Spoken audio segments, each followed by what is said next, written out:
Χαίρομαι πάρα πολύ που θα έχω την ευκαιρία να ακούσω και τις ωραίες εισηγήσεις.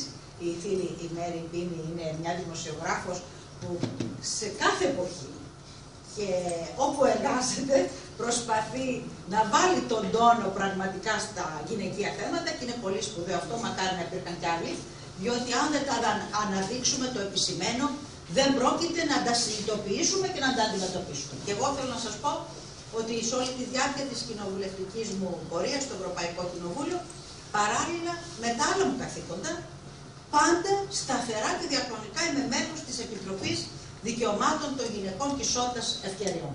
Διότι πολλά πράγματα έχουμε και σαν Ευρωπαϊκή Νομοθεσία να αντιμετωπίσουν, πολλές διακρίσεις, η βία, η έλλειψη ισότητας αμοιβών, ακόμα και παράλληλα να ανοίξουμε δρόμους με πολιτικές, με χρηματοδοτήσεις, για να μπορούν οι γυναίκες να μπουν ευκολότερα στον επιχειρηματικό στίβο και σε άλλους τομείς.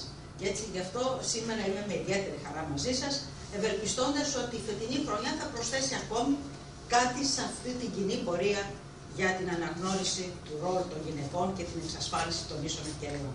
Σας ευχαριστώ πολύ.